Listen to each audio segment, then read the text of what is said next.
Coming up next on the Passion Struck podcast. Like when you look at something logically, you're like, this may not work. But when you look at something with passion, it like you kind of like jump over that fence, or you go under that fence, or you go, plow through it.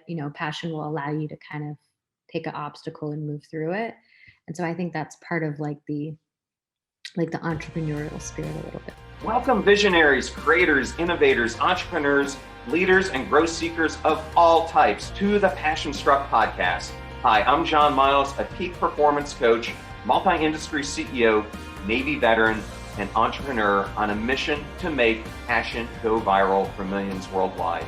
And each week I do so by sharing with you an inspirational message and interviewing high achievers from all walks of life to unlock their secrets and lessons to becoming passion struck. The purpose of our show is to serve you, the listener, by giving you tips, tasks, and activities you can use to achieve peak performance and pursue the passion-driven life you have always wanted to have.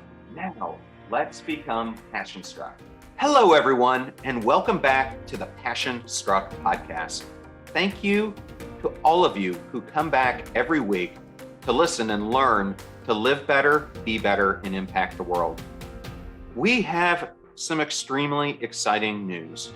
We just learned that the Passion Struck podcast is now ranked in the top 0.1% of all podcasts. Said another way, there are over 2.7 million podcasts globally, and we are now one of the most popular of those 2,700 top podcasts out of that group. Thank you so much to everyone in the audience for helping us reach that goal, which tells me that our Passion Struck movement is certainly gaining momentum. Now, if you're new to the show or you'd like to introduce it to a friend or family member, we now have episode starter packs. These are collections of your favorite episodes organized by topic that will introduce you to everything that we do here on the show in a very simple way. Just go to passionstruck.com/starter packs.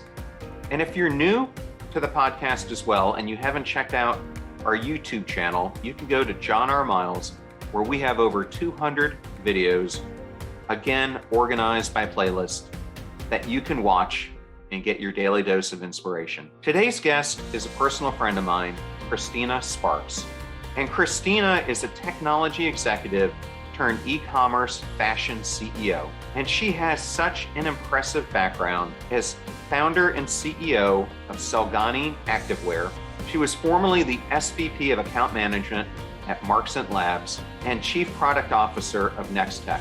She holds a BS cum laude in pre-medicine from the University of Dayton and a Master of Science in Technology Management from Columbia University, as well as being a certified yoga instructor. In today's discussion, we go into her origin story about how she entered the tech world, what learning the ins and outs of product management taught her, and how those lessons have become indispensable in her latest venture. Her trip to Peru and why that experience launched this new venture that she's doing today. How she came up with the name Soulgani and what it means, her biggest advice for entrepreneurs and small business owners, why she feels people are living the reverse of what they're meant to do in life, her focus on charity through her brand, and the recent collaboration she did with former astronaut Nicole Scott, and so much more. Thank you for choosing Passion Struck and choosing me to be your host and guide on your journey to living an intentional life. Now, let the journey begin.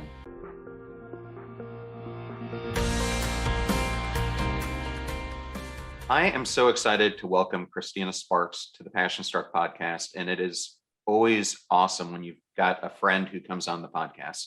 Yeah. Welcome, Christina. Oh, thank you, John. Yeah, it's so exciting to be here, and I love everything you're doing with the podcast, so this is going to be fun. Yeah, well, I can't wait to dive in. So we were talking about, for the audience, maybe the best starting point is for them to understand your journey to where you are now, and how you had this amazing career in technology and tech management, but you realized there was something else at the end of the day that you wanted to pursue. So why don't we start there?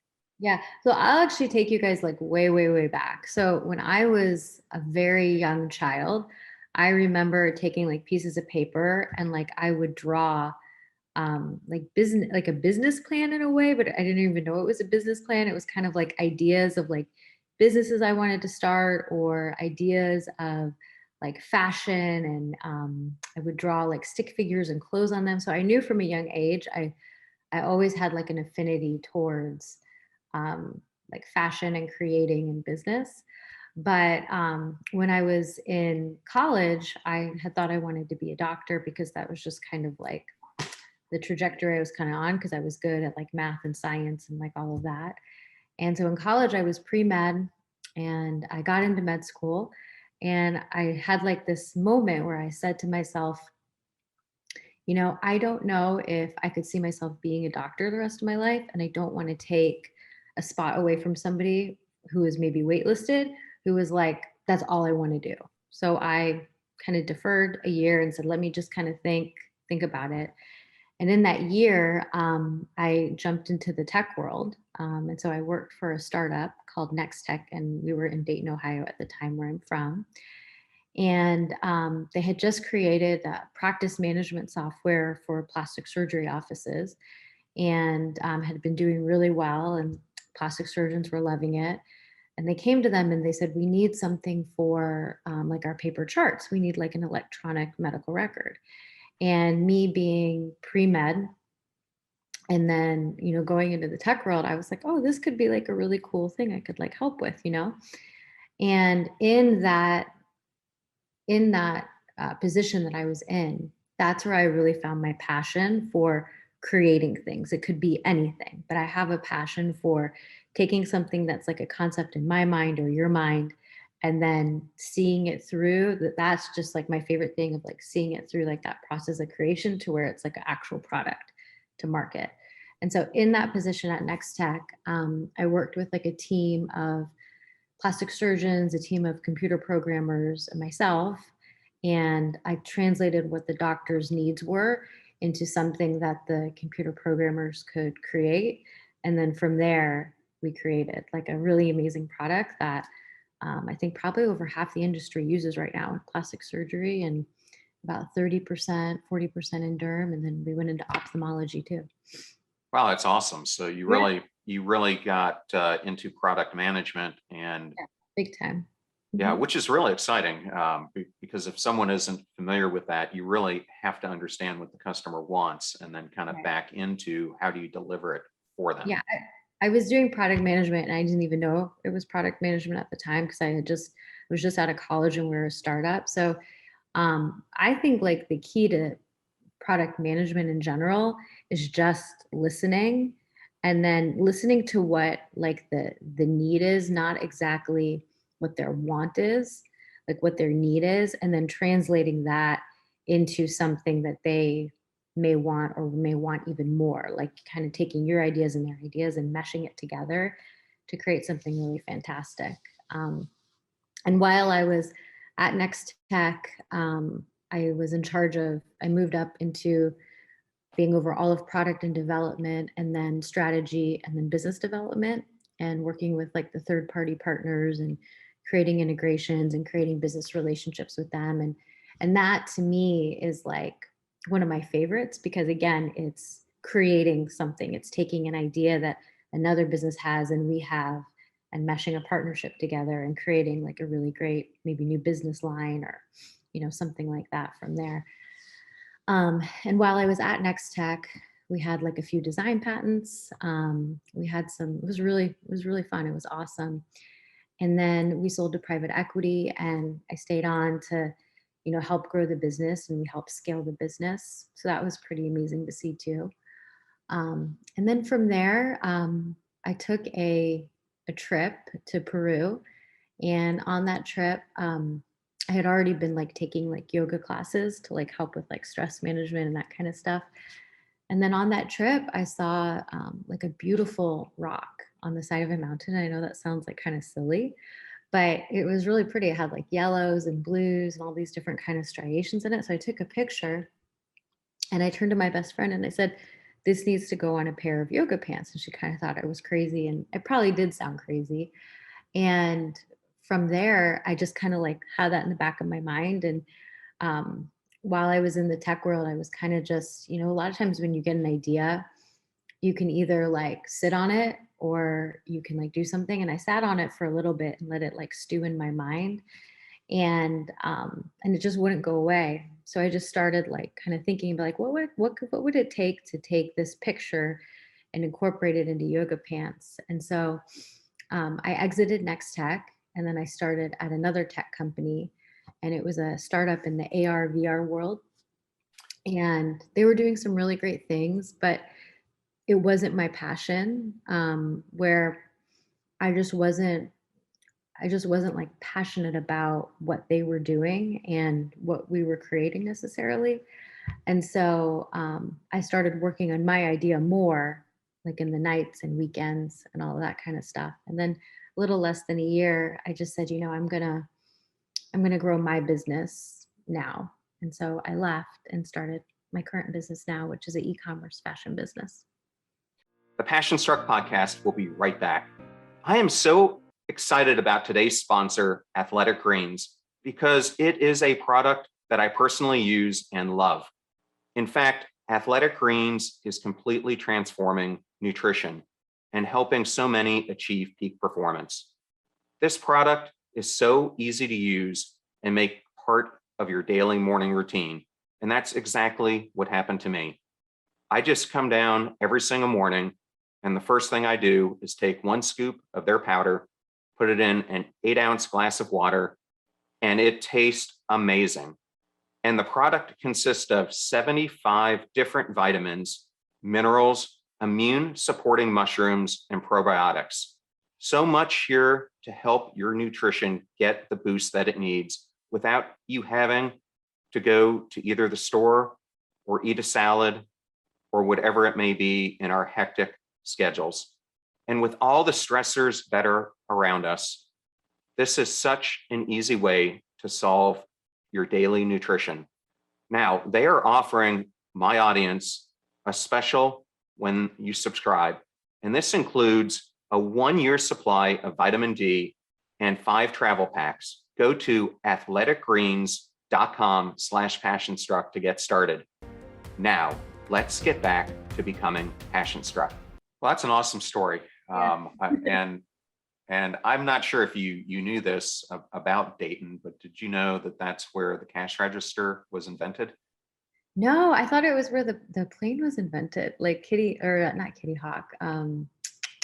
The Wright brothers, they were from Kitty Hawk, but then they flew the first plane in Dayton. I didn't know that was where the cash register was. Yeah. Well, I used to be on the advisory board for NCR, and NCR is Oh, headquartered there, and that's where yeah. they originally came up with the technology. In fact, if you go into their headquarters, they have the first cash register still there. Oh, so I know that they've now moved most of their stuff to Atlanta, but yeah, cool story. fun fact. So that other intersection point that we had is Beck, the person you Yeah. work for at that company, was my peer at Catalina marketing, and I would say I felt the same way that you did when I was at Catalina as when Yeah. you were with this company. It just felt like I was sitting there doing the motions, but I wasn't really enthralled by what I was doing. And Right. can you tell me, like, when you're in that situation, what emotions was that bringing up for you? Like, how did you feel Yeah. when, yeah, Yeah. I mean, it's kind of, yeah, that's like, I would say the emotions is a little bit frustrating. And it's a little bit, I'd say like a little bit of anxiety and a little bit of frustration. And I think people go through that every day. Even if you are passionate about something, those emotions will creep up. But I think when you're not passionate about something, you kind of just get a larger dose of those emotions when you're in the midst of maybe an industry or a project or something that you're working on that you're not passionate about. So for me, the way I handled it is I said, well, if this were my business and if there was somebody that wasn't passionate about something, how would I want them to act and to work? And so I just kind of like checked myself and gave it my best and my all, even though I wasn't passionate about it. But I knew in the back of my mind that I needed to create, a pathway for myself, like outside of that, that I could go down on my own and leave eventually. Yeah, one of the major premises of becoming passion struck is so many of us spend our careers and our time, because what you do for work makes up about 30% of all Mhm. your time, um, creating other people's dreams instead of making our own dreams come true. And Right. so part of what we're trying to do here on Passion Struck is to give people clues and how to create their own dreams and live a self-realized life. So how did you come up with the name for your company? Because Yeah. I think this is always a cool story to hear. Yeah. So my roots, my background, even though I don't necessarily look it, is I'm 100% Middle Eastern. I'm Arabic. My parents are originally from Iraq. So in Arabic, Ghani means abundance. And so at the time I was, very into yoga, and I actually became a yoga instructor. And I would teach on like the weekends. And so I knew that if I was going to create something, I wanted to have like the word soul in it, which just kind of popped in my mind. And so I'm like, soul, soul, soul, what could go with that? And then all of a sudden the word Ghani just popped in my head. And I'm like, oh, Soulgani, abundance of soul. Like that would be pretty great for a yoga activewear business. So that's where came up with the name. Yeah, very cool. So I guess the next thing I wanted to lead into is you're in a business that you could say was crowded before you came into it. Yeah. There are lots of people who are doing yoga pants or that sort of thing. Passion Struck was kind of the same thing when I got into it. Lots of people were saying, there are millions of podcasts. Why would you even want to do this? And that's not what Passion Struck is about. But I think for me, I just felt a calling inside of that it was the right thing to do. Um, but after that, it takes a lot of deliberate actions to get there. But what caused you to think that at that point in time, you could come out of this from nowhere and make an impact in an industry that you'd never been part of before? I mean, I think it's like one part like a little bit crazy, and another part maybe just like a little bit ego, and another part of like just like a dream. Like there's just something inside that just pushed me to do it. I can't exactly explain it. I do remember like one day I was at the gym and I had just like, left the company I was at, and I had really started putting 100% of my focus into Soulgani. And I was like on the rower, like at the gym, and I'm like thinking to myself, I go, am I like nuts? Like, why did I do this? Like, I questioned myself, and I said, am I gonna be able to like create a living out of this? Am I gonna be able to create a big business and, really kind of take over? Will I be able to do something like that? And I said to myself, well, I don't know unless I try, you know? And I think that's like half the battle, is like just getting outside of your head and just like doing with intention. Like I really like how you say that. And so that's just what I did. And I think every entrepreneur has a little bit of crazy in them, because that's what allows you to kind of like move past the logic of saying like when you look at something logically, you're like, this may not work, but when you look at something with passion, it like you kind of like jump over that fence, or you go under that fence, or you go, plow through it. Passion will allow you to kind of take an obstacle and move through it. And so I think that's part of like the entrepreneurial spirit a little bit. Does that answer the question? I don't know even know if I fully answered Yeah, I it. mean, it did. I'm gonna keep going down this path for a little bit. So I remember it was race weekend in St. Petersburg. So for those of us, especially if you live in the building that you used to live in, it's a very fun thing because you can see the whole Indy race from your condo. And I remember you and I were sitting in a mutual friend's condo at the top of that condo building. And you told me right at the beginning, I'm going to do this yoga thing. And I remember 6 months later, or it seemed like no time at all of a sudden you're on QVC. And I'm like, how in the heck did she pull that off? So, Well, it was 6 months, but yeah. I mean, it felt like an instant. I know for you, you'd been working on it longer than that, but as the bystander who's looking at it, you know, time just seemed to, Yeah. it seemed to happen very quickly. Yeah. So with QVC, so actually the way that I got on QVC was actually at the time I had another brand locally here that asked me to talk about their brand on air on Home Shopping Network. And so I was like their on-air guest for that. And while I was an on-air guest during that show, and I was like talking about their product and this and that and selling it on TV, I heard one of the hosts was talking about how HSN QVC, because their HSN is owned by QVC, they were talking about how they're doing the next big find. So it was kind of like Shark Tank, but like for QVC. And so while I'm on air, I'm like thinking in my mind, I go, oh, I have to enter that for Soulgani. Like that would be like perfect. And so I filled out the application. I went through like a long process with them. I think persistence is just as important as passion, because I stayed very persistent with QVC. And I made it up to like the level of meeting. There was a whole row of judges in front of me. And I went to HSN's network here, and a bunch of the QVC and HSN judges were there.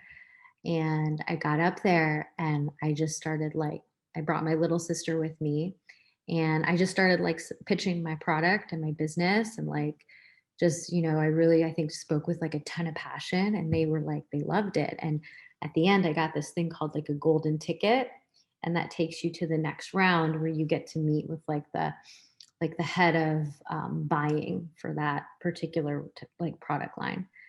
And from there, but that doesn't guarantee that you'll have like a product on air or a deal with QVC or HSN. But from there, I just kind of stayed persistent and just kept moving like everything down, like the whole like sales process with them. And eventually got to the point where we signed a deal, and I like have my product and my brand on QVC, which was amazing. But it doesn't just happen overnight. It was like a lot of work, a lot of like patience, a lot of grinding to like get it to that point. But that's good that it seemed like it was overnight. Well, that's what people say now about the podcast. They're like, you know, you started it, now you're at over 200,000 downloads. How in the heck did that happen amazing. So quickly? And I'm like, well, you don't understand what it took to do, you know, 88, 89 episodes, and plus the 6 months of planning before that. Because if you create something with a goal, but that goal isn't clearly defined, you're going to go off tangent. So I think probably like you, I spent a lot of time like narrowing in, like, who am I trying to serve? What am I trying to do with this business? And then how do I start achieving it? So yeah. And I think also like, even when you do that and you don't get results from it right away, that can be like disheartening a little bit. And I think like the biggest thing that I have found, like if I like hone in on, okay, these are the retailers I want to hit, these are the products I want to make sure get into their stores, and like you keep getting no's, and you keep getting, sorry, my phone just fell. You keep getting no's and all that kind of stuff. I think the biggest thing is just kind of like stepping back and like reassessing and saying like, why am I doing this? What can I be doing different? What's not working? And how can I like shift to like try to get those results now? You know, just constantly like shifting and changing to try to get your end result, I think has been really helpful, because you're not always going to get a yes right away. You're not always going to get a sale right away. You're not always going to get 200,000 downloads right away. You know, it's always a matter of changing. Well, I mean, all you have to do is look at someone like Stephen King, who tried to, you know, sell his book to a publisher countless times and finally persevered. Or I was reading a story about this person who wanted to be a cartoonist, and he submitted 1,000 cartoons to the New Yorker, and they Mhm. all got turned down. So Wow. considering what you're saying, he could have just given up, but he then started to look at what are all the people who are getting in the New Yorker doing that I'm not doing. And it came down to the one thing that he was missing is they put out a subconscious question to the audience in the form of their cartoon. And Ah, then he also adopted Surratt's, kind of dot format for the way he created them, and he became the most published person in the history of the New York Post over time. But it took him thousands of tries to get there. So I call this the physics of progress, and I think what it ends up becoming is an endless loop um, of momentum that you have to create, because if not, you run into the second um, theory of physics, which is over time you're going to have entropy. So if you don't find a way to keep the progress going, you're eventually going to get distracted and get off. yeah. Yeah, so kudos for you for finding that physics of progress and keeping it going.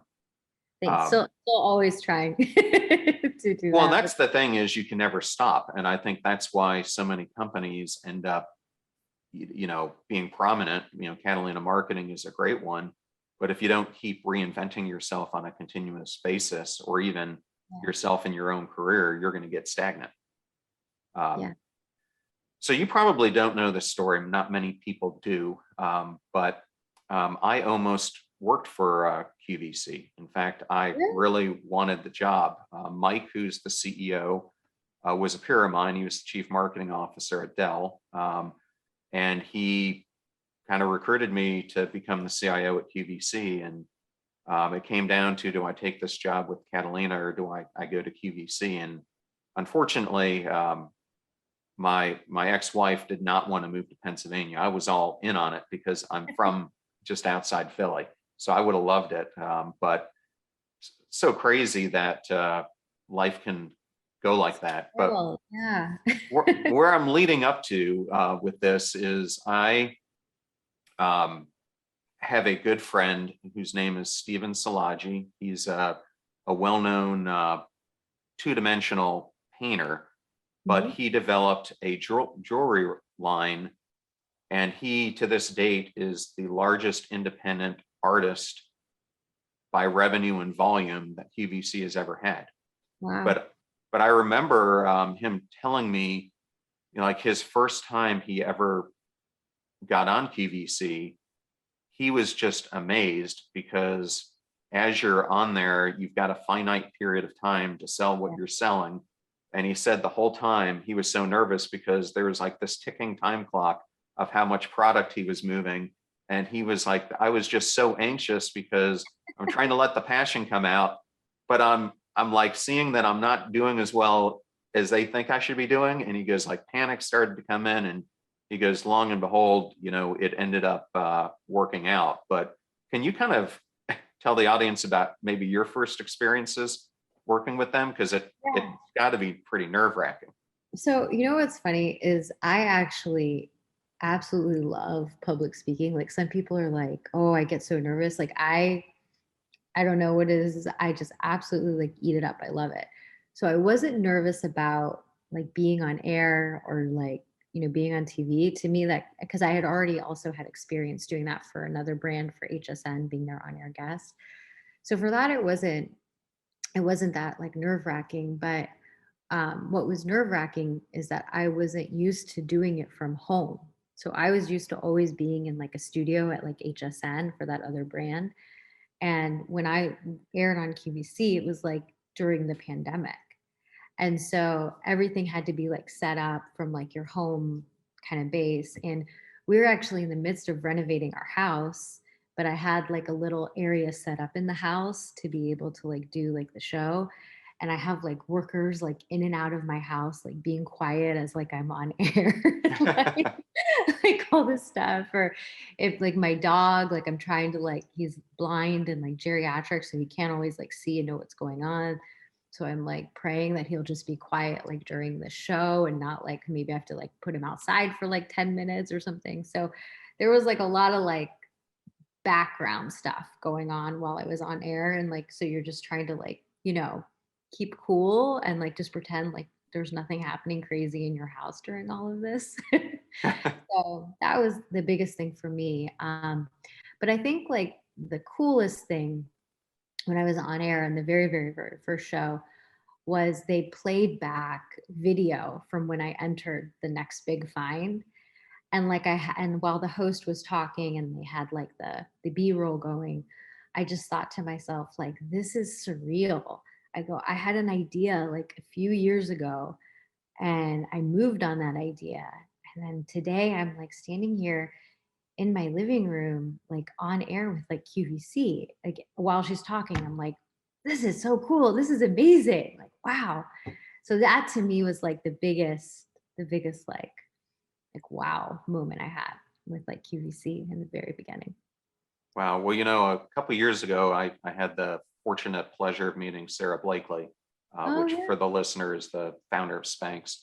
Um, and she told this story that as she was coming up with this fledgling brand, things weren't going well. And it was either Neiman Marcus or one of those stores of that stature. She finally got this pilot that you can bring your product into this store and we're going to test it out. And that will help us determine where we're going to go with it. And so at that time, she could have sent a designate to do it because it was, I think it was up in Seattle where they're, or Dallas where they're from. Yeah. Can't remember where they're based out of, but she ended up saying, no, if someone's going to sell this product, it's got to be me. So Right. she'd go into their store every day and she would be the spokesman. And she was so passionate about it that was the turning point, that she had success there. And then they started bringing the line into the stores. And that's where, Spanx got off the line. So I love that. My goal is to get to that level, to that Sarah Blakely level that she's at with my business. So that's wonderful to hear that.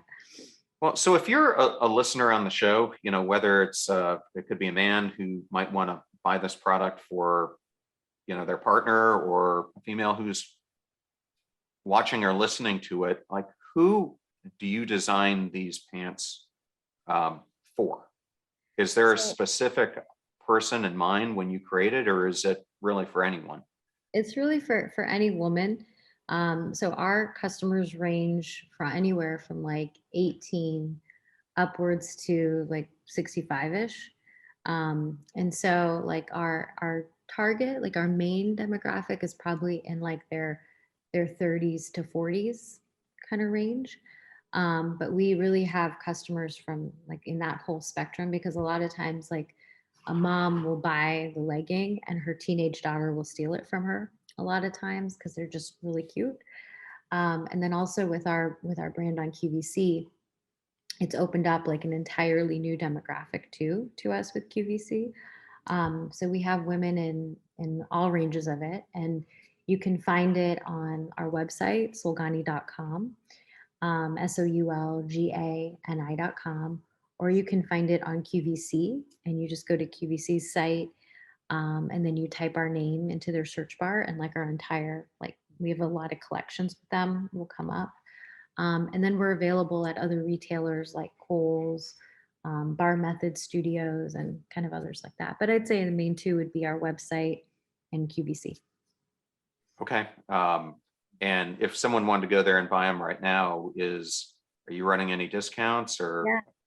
So we have a few things. So right now for the holidays, if you like, when you go to the website, you'll have like a pop up and you enter your email and you'll get 20% off. But then also we have this really cool, I think it's really awesome, especially for like if a guy wants to buy a gift for his like wife, his girlfriend, his mother, his daughter, his sister, but doesn't know exactly what to get. We have something called a mystery box where you get $170 worth of product for $75. And so with that, it's really cool. You're getting a great deal. And two, we're picking out the outfit for you. And all you have to do is wrap it and give it to your loved one. The Passion Struck podcast will be right back. Soulgani is extending a generous and exclusive 20% discount on all their products for Passion Struck listeners. enter Passion 20.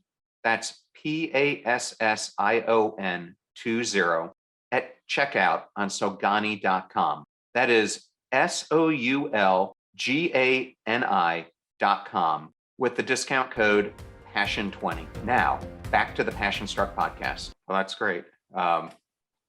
So I wanted to talk about a different element of your business. So one of the things that I found really encouraging was the fact that with every sale that you do, you give a portion of it to different charities. And one of those on the podcast, we've had 3 astronauts who've come on the podcast. One of them happens to be on the space station right now, Kayla Barron. But unbeknownst to me, there's an astronaut who lives in St. Pete, where we both live, Nicole Scott, and you got to do a collaboration with her and then ended up donating to her charity. Yeah. So I was hoping you could talk about, one, why you decided you wanted to have a charity focus, and then 2, maybe the story of partnering with her. Sure. So the reason why we give back to charity is because when I was on that hiking trip in Peru where I saw the rock and I got the idea to start Soulgani, during that trip, we would go to like the little villages. And before that, we would go to the market and we'd buy like fruits and things like that. And while we would walk through the villages, a lot of times there would be like all these little kids just kind of like sitting like on like the pathway. And so we'd hand them like fruit. And this one little girl, I'll never forget her. I handed her like this green apple. And she looked at me like it was like Christmas Day in her eyes when I handed her this apple. And so I said to myself, like, if I start this business and if I make $1 or if I make millions of dollars, I want to give back to charity, because it would just be full circle from this trip where I got that inspiration, that idea, and then just seeing the effect of just giving a piece of fruit to a child, what that did to her. I said, I want to be able to do good with this business and help others. So that's why we give back to charity. And a lot of times we associate the charity that we give back with the design inspiration too. So like if something's designed in New York, we'll give back to NYC Food Bank, or like the collaboration with Nicole Stott.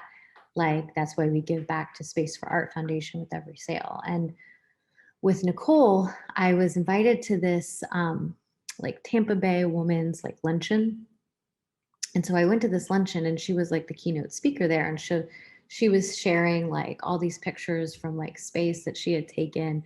And they were some of the most beautiful photos I'd ever seen. And like during her presentation, I just said, I'm going to do a collection with her. Like, these are awesome. These are going to look really great on like leggings. So I went up to her at the very end of the presentation, like a groupie. And I was like, hey, like we need to talk. And I gave her my business card and said, like, let's meet for coffee.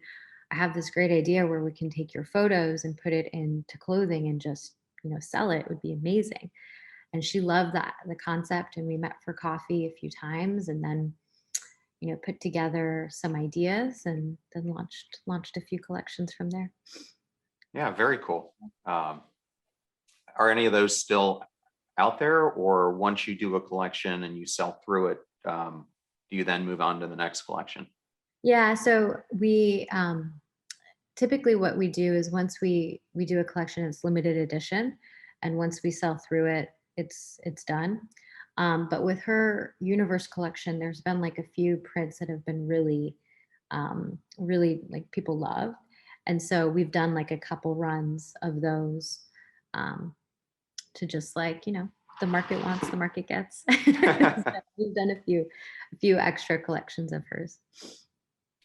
So I now wanted to ask you just a few questions of, being a successful entrepreneur, and an entrepreneur who might be listening to this, regardless of stage they're in.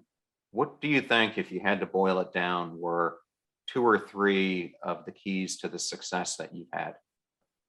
Well, I think I'm still always, moving forward and moving towards more success. I think that's one of the things, but I'd say the biggest key is when it gets hard, because it's like almost every other day there's a setback or there's something that's hard.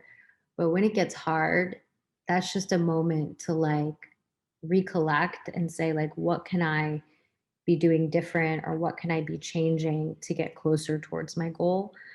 Because I think as an entrepreneur, you don't have like your CEO. You are the CEO. You don't have people above you really to kind of like help guide you towards that. And so I think it's kind of trying to be like your own boss and saying that like being objective and saying what can I be doing different to get different results. I think that's one of the biggest things when it gets hard, like doing that. I think the second thing is having like a balanced approach to like all the different facets of a business. So like I was thinking about this morning, like some entrepreneurs are really heavy on like sales and marketing. Some entrepreneurs are really heavy on like the tech side, or some are really heavy on like the accounting and finance side. So I think having like a balance in like your focus through all of those, I think is like really important. And that's something that I learned from my father, who's also an entrepreneur. He's a very successful entrepreneur, and his background was always on the tech side. But just because he was an engineer didn't mean he couldn't sell. Just because he was an engineer didn't mean he couldn't, get into the finance and the accounting like an accountant would. And so I take that, learning from him, I take that and put that into my own business too. Okay, that's some great advice. So one thing I did want to ask you about is, and I'll lead into this by saying I happened to hear this news story last week. I can't remember what it was on, but they were saying that they went into 4 typical middle class houses in the United States, and they took out every single product that was made outside of the United States. And Mm. they said when they did that in the typical house, they were left with only about 5% of their possessions. And Wow. then they did the cost analysis of had they bought those items manufactured in the US versus overseas. And this is what really shocked me. The difference was only 10 to 15% higher. Wow. But it's leading me to the question, in your industry, everyone seems to outsource Yeah. everything. And you made a strategic decision, which at the time could have worked against you because it could have been more expensive, but you decided you wanted to manufacture in the United States. Why did you do that? And has that paid off for you? Yeah. So I'd say it was 2 reasons. So one, it was to me, I wanted to create something that would not just create like corporate jobs here as the business grew, but I also wanted to create something that would add to like the economy here of like factories that are here based in the US. I wanted to support them as opposed to overseas.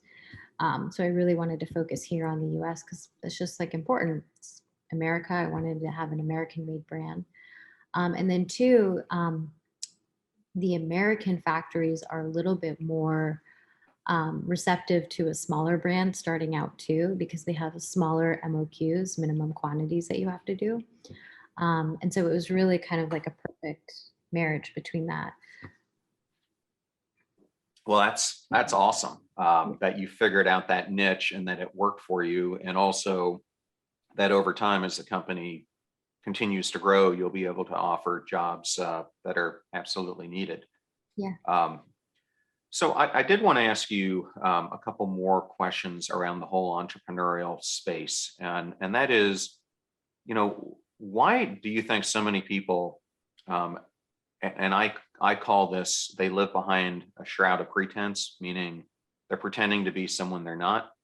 Why do you think so many people do the reverse of what their true calling is? Um, it's a great question. I think a lot of times people do the reverse of what their true calling is because maybe they don't have a clear vision or a clear understanding of what their calling is, or maybe they do, but there's certain responsibilities or certain circumstances that make them feel as if they can't push forward um, on that calling or that dream. But I really think that like where there's a will, there's a way, you know, and like you're not going to bite off everything in one bite. It's like if you have a dream and you have an idea, break it down into like little bites and create a pathway for yourself to get there eventually. You don't have to get there tomorrow, you know? But I think, like, for instance, there might be some people who have a dream to do something that may not be as financially lucrative as what they're doing now, but they have the responsibility of a family that they have to support. So I think when people are in like that kind of situation, I think it's like finding a way in parallel to what they're doing to try to get there eventually, I think is kind of the biggest thing that people don't always do. They maybe just get discouraged and say, well, it's just not going to be for me. And I'm just going to keep forward with what I'm doing now.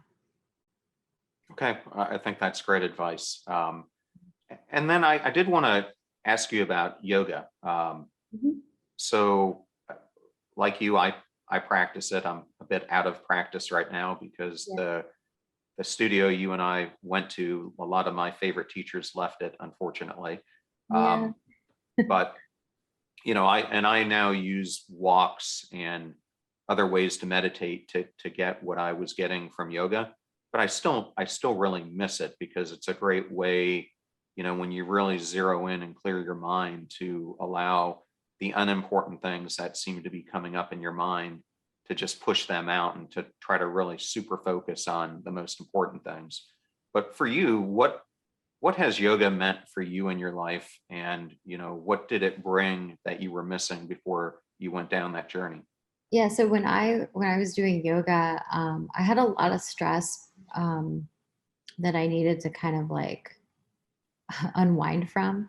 And so I found a yoga class and I just started taking it. And I was like, oh, this is like really, this is great. Like I feel wonderful after I leave a class because I think it's one part exercise, and then it's like another part like meditative as well, like you were saying. So I think it kind of has those two aspects to it. So I think yoga is like wonderful in that sense. And then when I became a yoga teacher, it actually drew me closer to my faith in Christianity as well. So it kind of opened up that door a little bit more too, because yoga will tend to kind of like veer on like the spiritual side. And so that spiritual side really helped me tap into my faith. And my faith is really what like helps guide me through like really, really, really tough times too, or like really stressful times. So like a mixture of the two. Okay. Um, so I now wanted to go through kind of a series of fun questions with you. Okay. So if you could be on the Late Late Show and you got to do an episode of doing car karaoke, what would be the song you sang? I can't sing. Like I am a horrible, horrible singer, but I love Mariah Carey. So this time of year, I would so basic, but I would sing like Mariah Carey Christmas, that one. All I want for Christmas. That's probably what I would sing. Okay. We will be right back to the Passion Struck podcast. This episode is sponsored by ShipStation. The holidays are the most wonderful time of the year, but if you're running an online store, you also know that it can be the craziest part of the year. I know this firsthand from my experience running both Lowe's.com and Dell.com. There's inventory to manage, orders to fill, and a growing list of stressed out customers who are waiting for their packages. With ShipStation, all of that hassle and stress that goes with managing these packages and their delivery goes away in an instant, leaving you with happier customers and more freedom to pursue your passion, which is running your online business. What I personally love about using ShipStation is that it gives you the purchasing power that I had when I was at a Fortune 500 company with so much ease of use. And they connect you with UPS, FedEx, and USPS. So you have all your shippers right there at your fingertips. No wonder that 98% of customers who use ShipStation for a year, keep using it as long as they are in business. It's that good. Make this holiday season a little bit brighter with ShipStation. Use my offer code PASSIONSTRUCK to get a 60-day free trial just in time for the holidays. Just go to ShipStation.com, click on the microphone at the top, and enter the code PASSIONSTRUCK. ShipStation, make ship happen. Thank you so much for supporting the show. Your support of our advertisers keeps the lights on around here. All those codes and URLs I know can be so difficult to remember, so we put them in a convenient place, the show notes for each episode. Please consider those who support us and make this show possible. Now, let's get back to the Passion Struck podcast. On this theme of Nicole Scott, one of the questions I'd love to ask people is, if you had the opportunity to be selected as the first group of astronauts who got to go to Mars, what one law or premise would you put in place if you were given the opportunity? Like for all of Mars, like what would? For this new world, like one thing that you would put in place. Be kind to others. Okay. Yeah. Great. Is there a favorite book you're reading now, or one that truly inspires you that the audience could learn from?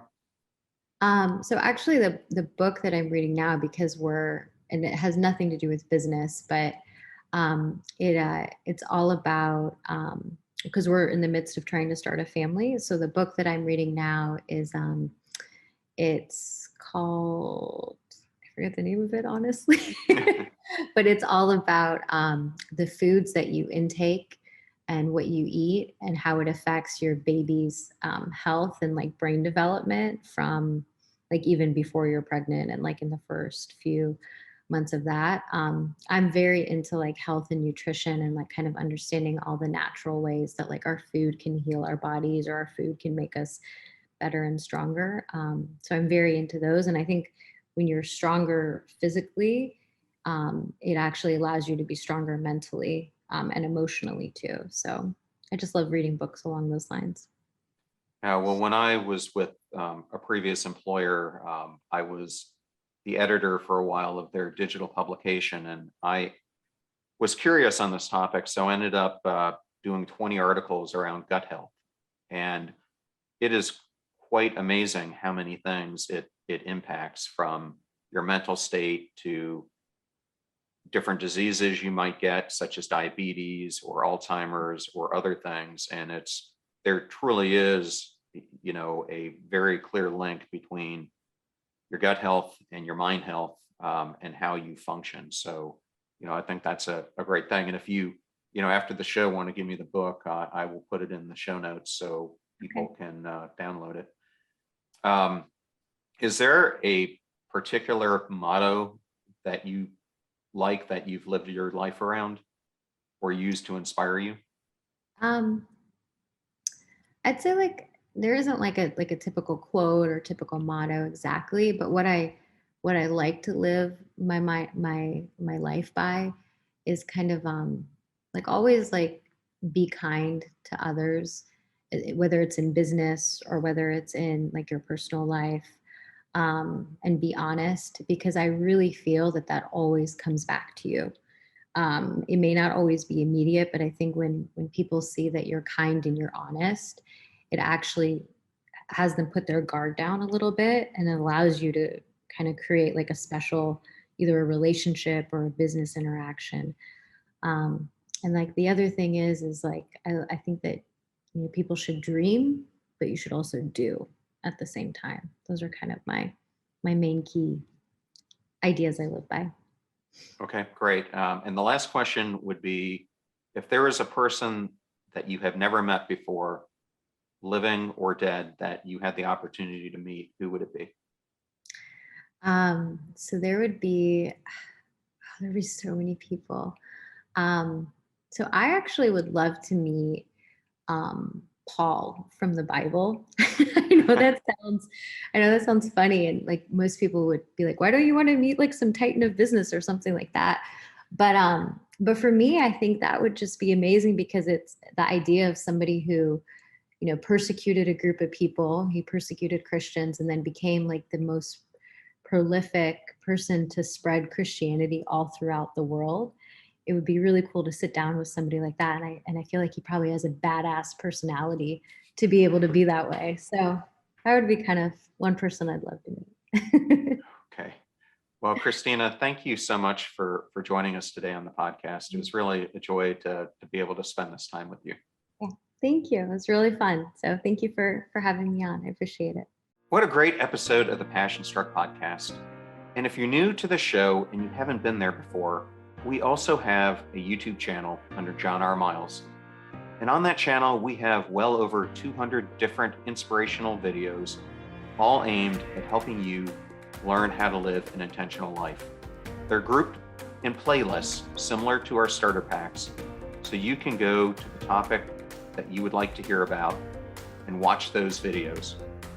And if there's someone like Christina that you would like to see me interview, or there's a topic that you would like me to do in my solo episodes, please DM me at John R. Miles on Instagram or connect with me on LinkedIn at John Miles. Christina also mentioned a book today, and I also wanted to draw your attention to PASSIONSTRUCK.com/books, where we have curated a collection of books that are my favorites and also ones that were either written or mentioned by guests on the podcast. There are affiliate links for those books, and all the proceeds go to keeping the lights on here and helping us produce a show that's free for you to absorb. Thank you again for joining us today and hearing Christina Sparks' incredible and inspirational story. Now go out there and become passion struck. Thank you so much for joining us. The purpose of our show is to make passion go viral. And we do that by sharing with you the knowledge and skills that you need to unlock your hidden potential. If you want to hear more, please subscribe to the Passion Struck podcast on Spotify, iTunes, Stitcher, or wherever you listen to your podcasts at. And if you absolutely love this episode, we'd appreciate a 5-star rating on iTunes and you sharing it with 3 of your most growth-minded friends so they can post it as well to their social accounts and help us grow our Passion Struck community. If you'd like to learn more about the show and our mission, you can go to PASSIONSTRUCK.com, where you can sign up for our newsletter, look at our tools, and also download the show notes for today's episode. Additionally, you can listen to us every Tuesday and Friday for even more inspiring content. And remember, make a choice, work hard, and step into your sharp edges. Thank you again for joining us.